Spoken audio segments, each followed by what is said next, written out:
Dorsey Wright will work, or will it? All right, what is Dorsey Wright? Dorsey Wright and Associates. It was a firm founded in 1987, Mr. Dorsey and Mr. Wright. Anyway, what they're known for is for technical analysis, which is math. And, and what they're really known for is point and figure charting and relative strength strategies. All right. They were bought by the NASDAQ a few years back. And since then, the NASDAQ has combined Dorsey Wright with some ETFs, and it's made some pretty interesting results.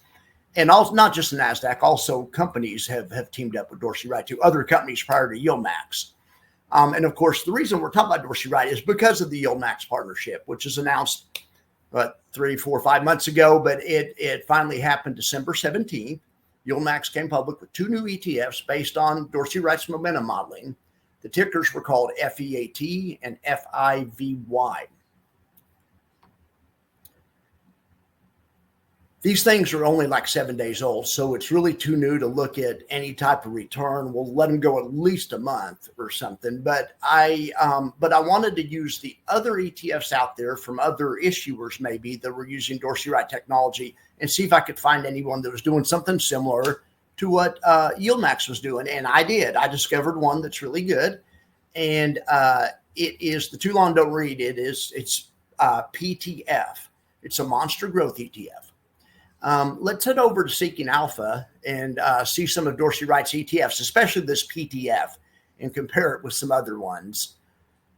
Okay, well, first, this is for a year. It's Stomping the Spy, and there's some other Dorsey. I chose 2 other Dorsey Wright ones just for fun. This PTF is Technology Momentum. This one's a really good one, and it's a growth fund. It's not a yield fund, but we're even going to look at the prospectus here in a second. But then I chose these other ones just to get a sense of how they're doing.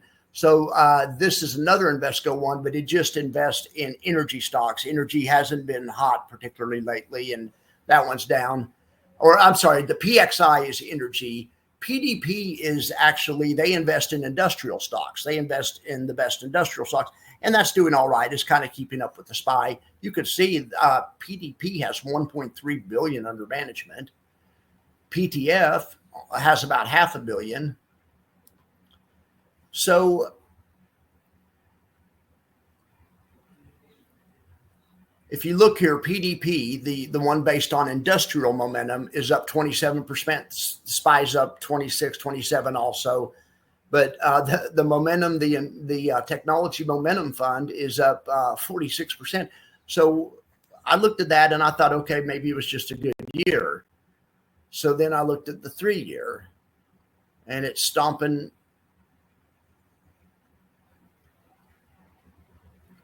Well, actually on the 3-year, energy stomping everything. But second place is the technology one.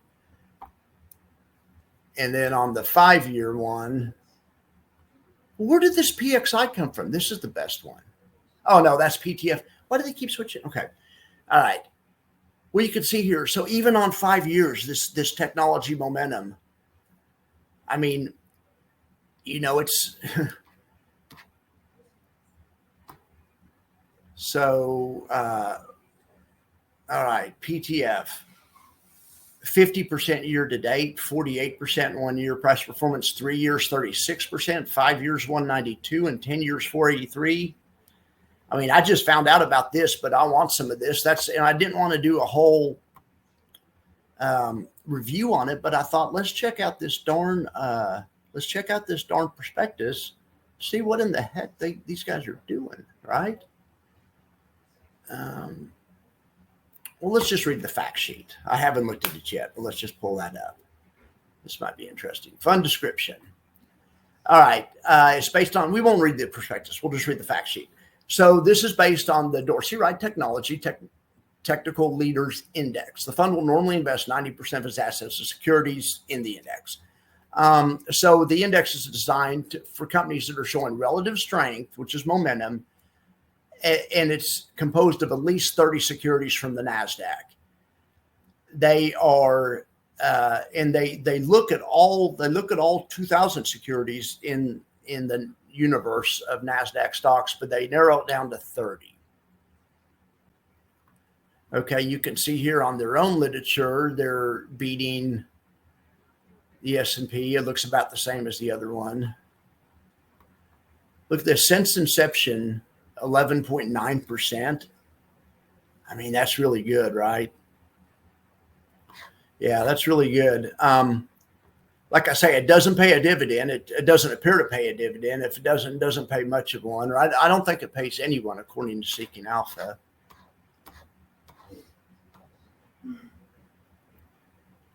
Yeah, concentration risk. Okay, right now PTF has 44 holdings, whereas the SPY has 500. PDP, that's the Industrial Momentum Fund, has 100 holdings. And PXI, that's the energy-based fund, it has 44 holdings right now.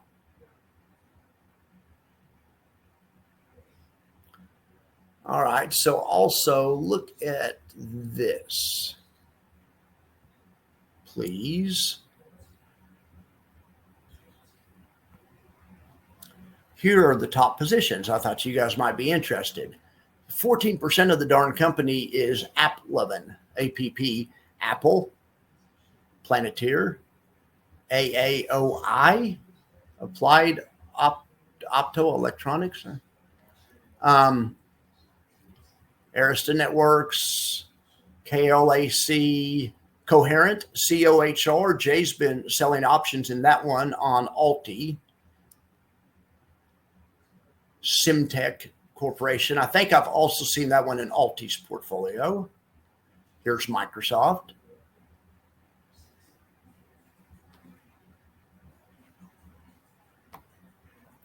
Here's Oracle. Here's Samsara. I think Jay did options on that. I recognize a lot of these from Alti. I never heard of Samsara before Jay put it in Alti.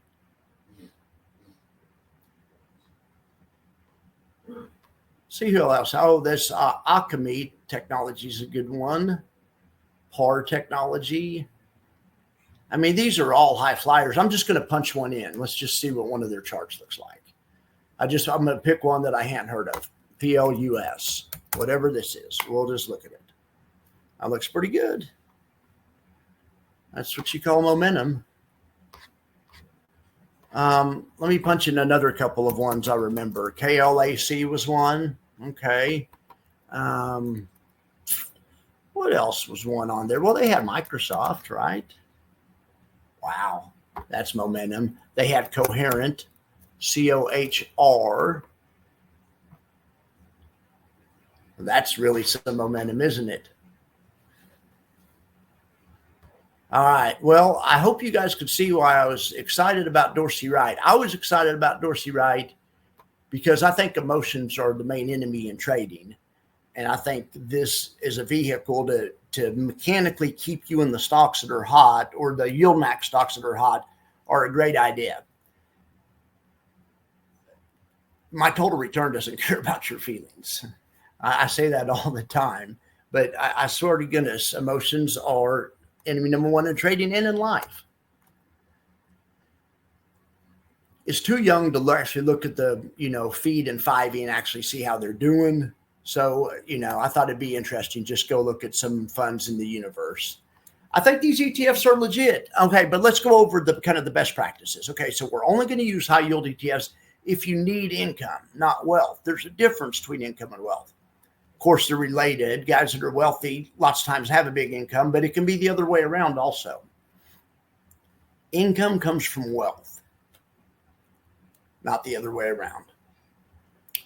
These high yield ETFs are best suited, unfortunately, to somebody that already has some wealth, because they can trade a small part of their upside to get a stream of income. The reason why these aren't suited for younger people typically is because if a younger person hasn't acquired a lot of wealth yet, they may not have enough assets to trade yet. Use the smallest allocation possible to achieve your income goals. No more than 20% of your overall portfolio should go into high yield ETFs. So only if you need income, and then no more than 20%, because I'm a growth guy. I want to have as much as I can in growth. That's why I like these, but less is more with these things. For me, 20% is the upper bound. That's as much extra risk as I'm willing to take on in retirement. But if I could get by with 10% or 5%, if that would meet my income needs in retirement, yeah, I would do that. Remember, these ETFs aren't magic. They can lose money just like any other investment if the market declines. Most covered calls are long. They're long only. Most covered call funds. So they won't do well in a down market. They might do better than the underlying because they're selling options, but it'd be fractionally. It still wouldn't be what you would call a great investment. All right, the first generation of these strategies, I'm going to say it was Defiance and YieldMax. They were good. They were good. They were good at gathering yield, but they had some weaknesses. Anyway, we complained. They made them better. The second generation was even better. I mean, I really like SPY-T, the opportunistic call spreads, I really like YieldMax with the opportunistic call spreads, and Alti just being able to do anything they want. But SPY-T as well. I don't own SPY-T. It's not opportunistic. They just do them every day like that.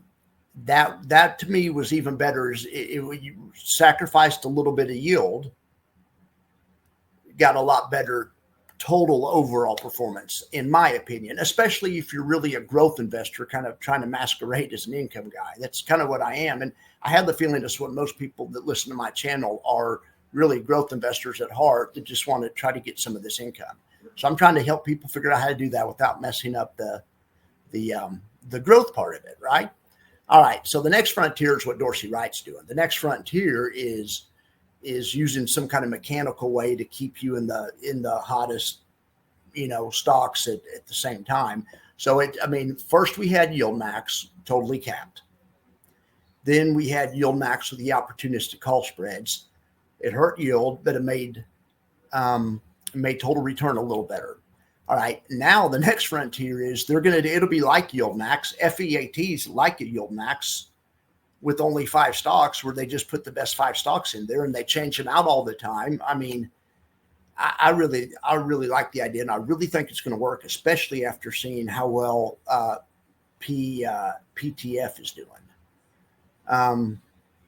The only drawback I can think of to the Dorsey Wright method is the extra concentration it adds to your portfolio. So concentration, is for instance, FEAT is going to have 5 stocks, whereas the other stock I just showed you, the Invesco one, has 30 stocks.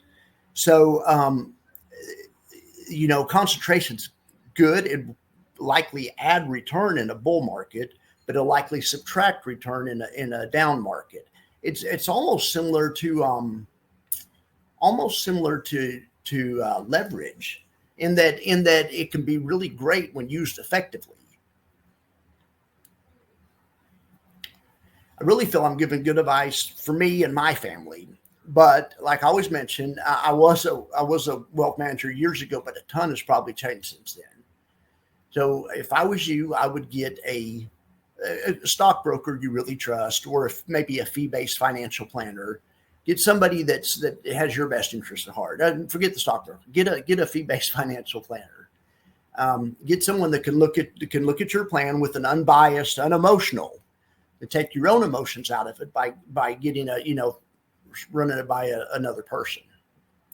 That's what I would do anyway. But like I say, I give good advice for me and my family. It may not be good advice for you and your family.